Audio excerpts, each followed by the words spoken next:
भगवान बृहस्पति देव की कृपा आप सब पर बनी रहे। गुरुवार व्रत करने से बृहस्पति देवता प्रसन्न होते हैं। यह व्रत अत्यंत फलदायी है। अग्नि पुराण के अनुसार अनुराधा नक्षत्र युक्त गुरुवार से आरंभ करके 7 गुरुवार व्रत करने से बृहस्पति ग्रह की हर पीड़ा से मुक्ति मिल जाती है। बृहस्पति को बुद्धि और शिक्षा का कारक माना जाता है। गुरुवार को बृहस्पति देव की पूजा करने से धन, विद्या, मान सम्मान, प्रतिष्ठा और कई अन्य मनोवांछित फल की प्राप्ति होती है। तो आइए सुनते हैं गुरुवार की व्रत कथा। कथा के अनुसार प्राचीन काल की बात है। किसी राज्य में एक बड़ा प्रतापी और दानी राजा राज करता था। वह हर गुरुवार को व्रत रखकर 3 दुखियों की मदद करके पुण्य प्राप्त करता था। परंतु ये बात उसकी रानी को अच्छी नहीं लगती थी। वह न तो व्रत करती थी और न ही दान पुण्य में विश्वास रखती थी। इतना ही नहीं, वह राजा को भी ऐसा करने से मना करती थी। एक समय की बात है, राजा शिकार खेलने के लिए वन गए। घर पर रानी और दासी थी। उसी समय गुरु बृहस्पति देव साधु का रूप धारण कर राजा के दरवाजे पर भिक्षा मांगने आए। साधु ने जब रानी से भिक्षा मांगी तो वह कहने लगी, हे साधु महाराज, मैं इस दान और पुण्य से तंग आ गई हूँ। आप कोई ऐसा उपाय बताएं जिससे कि ये सारा धन नष्ट हो जाए और मैं आराम से रह सकूं। इतना सुनकर बृहस्पति देव ने कहा, हे देवी, तुम बड़ी विचित्र हो। संतान और धन से कोई दुखी होता है। अगर अधिक धन है तो इसे शुभ कार्यों में लगाओ। कुंवारी कन्याओं का विवाह कराओ, विद्यालय और बाग बगीचे का निर्माण कराओ, जिससे तुम्हारे दोनों लोग सुधरे। परंतु साधु की इन बातों से रानी को खुशी नहीं हुई। उसने कहा कि मुझे ऐसे धन की आवश्यकता नहीं है जिसे मैं दान दूं और जिसे संभालने से मेरा सारा समय नष्ट हो जाए। तब साधु ने कहा, अगर तुम्हारी ऐसी इच्छा है तो मैं जैसा तुम्हें बताता हूँ तुम वैसा ही करना। गुरुवार के दिन तुम घर को गोबर से लीपना, अपने बालों को पीली मिट्टी से धोना, राजा से हजामत बनाने को कहना, भोजन में मांस मदिरा का प्रयोग करना, कपड़े धोबी के यहाँ धुलने देना। इस प्रकार 7 बृहस्पतिवार करने से तुम्हारा समस्त धन नष्ट हो जाएगा। इतना कहकर साधु के रूप में बृहस्पति देव अंतर्ध्यान हो गए। साधु के अनुसार कही बातों को पूरा करते हुए रानी को केवल 3 बृहस्पतिवार ही बीते थे कि उसकी समस्त धन संपत्ति नष्ट हो गई। भोजन के लिए राजा का परिवार तरसने लगा।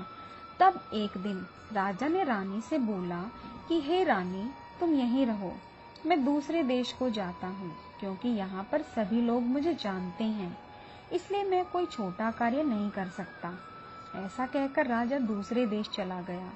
वहां वह जंगल से लकड़ी काट कर लाता और शहर में बेचता। इस तरह वह अपना जीवन व्यतीत करने लगा। इधर राजा के परदेश जाते ही रानी और दासी दुखी रहने लगे। एक बार जब रानी और दासी को 7 दिन तक बिना भोजन के रहना पड़ा तो रानी ने अपनी दासी से कहा, हे दासी, पास ही के नगर में मेरी बहन रहती है। वह बड़ी धनवान है, तो उसके पास जा और कुछ लेकर आ, ताकि थोड़ी बहुत गुजर बसर हो जाए। दासी रानी की बहन के पास गई। उस दिन गुरुवार था और रानी की बहन उसमें बृहस्पतिवार की कथा सुन रही थी। दासी ने रानी की बहन को अपनी रानी का संदेश दिया, लेकिन रानी की बड़ी बहन ने कोई उत्तर नहीं दिया। जब दासी को रानी की बहन से कोई उत्तर नहीं मिला तो वह बहुत दुखी हुई और उसे क्रोध भी आया। दासी ने वापस आकर रानी को सारी बात बता दी। ये सुनकर रानी ने अपने भाग्य को कोसा। उधर रानी की बहन ने सोचा कि मेरी बहन की दासी आई थी, परंतु मैं उससे नहीं बोली, इससे वह बहुत दुखी हुई होगी। कथा सुनकर और पूजा समाप्त करके वह अपनी बहन के घर आई और कहने लगी, हे बहन, मैं बृहस्पतिवार का व्रत कर रही थी। तुम्हारी दासी मेरे घर आई थी, परंतु जब तक कथा होती है तब तक ना तो उठते हैं और ना ही बोलते हैं, इससे मैं नहीं बोली। बताओ दासी क्यों आई थी? रानी बोली, बहन, तुमसे क्या छिपाऊं? हमारे घर में खाने तक को अनाज नहीं है। ऐसा कहते कहते रानी की आंखें भर आईं। उसने दासी समेत पिछले 7 दिनों से भूखे रहने की पूरी बात अपनी बहन को बता दी। रानी की बहन बोली, देखो बहन, भगवान बृहस्पति देव सबकी मनोकामना को पूर्ण करते हैं। एकादशी व्रत करने की इच्छा रखने वाले मनुष्य को दसवीं के दिन से ही कुछ अनिवार्य नियमों का पालन करना चाहिए। इन दिनों कुछ चीजों को सेवन करने से निषेध माना गया है। तो आइए जानते हैं एकादशी के दिन क्या हमें खाना चाहिए और क्या नहीं खाना चाहिए। एकादशी के दिन यथाशक्ति अन्न का दान करें, किंतु स्वयं किसी अन्य का दिया हुआ अन्न कदापि ग्रहण ना करें। किसी कारणवश निराहार रहकर व्रत करना संभव ना हो तो एक बार भोजन अवश्य कर ले। इस दिन दूध या जल का सेवन कर सकते हैं। चने की दाल, एकादशी व्रत में शकरकंद, कुट्टू, आलू, साबूदाना, नारियल, काली मिर्च, सेंधा नमक, दूध, बादाम, अदरक, चीनी आदि पदार्थ खाने में शामिल कर सकते हैं। एकादशी का उपवास रखने वालों को दसवीं के दिन मांस, लहसुन, प्याज, मसूर की दाल आदि वस्तुओं का सेवन नहीं करना चाहिए। इस दिन प्रातः लकड़ी का दातुन ना करें। इस दिन वृक्ष से पत्ता तोड़ना वर्जित होता है, अतः स्वयं गिरा हुआ पत्ता लेकर सेवन करें। नींबू, जामुन या आम के पत्ते लेकर चबा लें और उंगली से कंठ साफ कर लें। यदि यह संभव ना हो तो पानी से 12 बार कुल्ला कर लें। 11 के दिन व्रतधारी व्यक्ति को गाजर, शलगम, गोभी, पालक इत्यादि का सेवन नहीं करना चाहिए। एकादशी पर श्री विष्णु की पूजा में मीठा पान चढ़ाया जाता है, लेकिन इस दिन पान खाया नहीं जाता। फलों में केला, आम, अंगूर, बादाम, पिस्ता इत्यादि अमृत फलों का सेवन करें। सूखे मेवे जैसे बादाम, पिस्ता आदि का सेवन किया जा सकता है। एकादशी पर जौ, बैंगन और सेम फली नहीं खानी चाहिए। इस व्रत में सात्विक भोजन करें। मांस, मदिरा या अन्य कोई भी नशीले पदार्थों का सेवन ना करें। प्रत्येक वस्तु प्रभु को भोग लगाकर या तुलसी दल छोड़कर ग्रहण करनी चाहिए। एकादशी पर श्रीहरि की पूजा में पुराने, बासी या किसी से मांगे या चुराए हुए फूल ना चढ़ाएं। ऐसा करने से माँ लक्ष्मी नाराज हो जाती हैं। भले ही एक फूल चढ़ाएं, लेकिन वह ताजा होना चाहिए। वैसे कमल और कुमुद के फूल 5 दिनों तक बासी नहीं होते हैं। एकादशी पर भगवान विष्णु की प्रिय चीजें उन्हें अर्पित करने से सौभाग्य और समृद्धि बढ़ती है। लेकिन कुछ ऐसी वस्तुएं हैं जो श्री हरि की पूजा में वर्जित हैं, जैसे अक्षत, अगस्त्य का फूल, माधवी और लोध के फूल। एकादशी पर दान हजारों पुण्य के समान है, लेकिन दान का फल तभी मिलता है जब निस्वार्थ भाव से किया हो। अगर वस्त्रों का दान कर रहे हैं तो ध्यान रखें पुराने फटे कपड़े ना हो। ऐसा दान करने से पुण्य की जगह पाप लगता है। मान्यता के अनुसार एकादशी व्रत के दिन नाखून, बाल, दाढ़ी नहीं काटना चाहिए। ऐसा करना अशुभ माना गया है।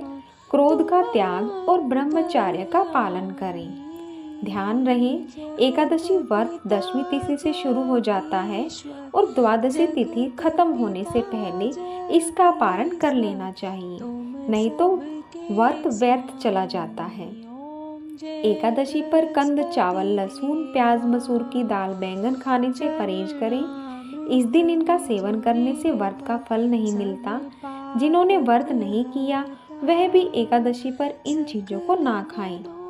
एकादशी के दिन भूलकर भी तुलसी दल ना तोड़ें। इससे देवी लक्ष्मी क्रोधित हो जाती हैं और धन की हानि होती है। पूजा में भगवान विष्णु को तुलसी चढ़ाने से एक दिन पहले ही तोड़ लें। तन मन धन अर्पण कर जो जन शरण पड़े, प्रभु पर कट तब होकर, प्रभु पर कट तब होकर आकर द्वार खड़े। ओम जय बृहस्पति देवा। दीन दयाल दयानिधि भक्तन हितकारी। पाप दोष सब हरता, पाप दोष सब हरता, भव बंधन हारी। ओम जय बृहस्पति देवा। सकल मनोरथ दायक सब संशय हारो। विषय विकार मिटाओ, विषय विकार मिटाओ, संतन सुखकारी। ओम जय बृहस्पति देवा। जो कोई आरती तेरी प्रेम सहित गावे। जेठानंद आनंद कर, जेठानंद आनंद कर, सो निश्चय पावे। ओम जय बृहस्पति देवा। ओम जय बृहस्पति देवा। स्वामी जय बृहस्पति देवा। सब बोलो भगवान विष्णु की जय, बोलो बृहस्पति भगवान की जय। कथा आपको अच्छी लगी हो तो आप इसको शेयर और लाइक जरूर कीजिए। और ऐसी ही बहुत सारी वीडियोस के लिए चैनल को सब्सक्राइब और बेल आइकन को प्रेस कीजिएगा।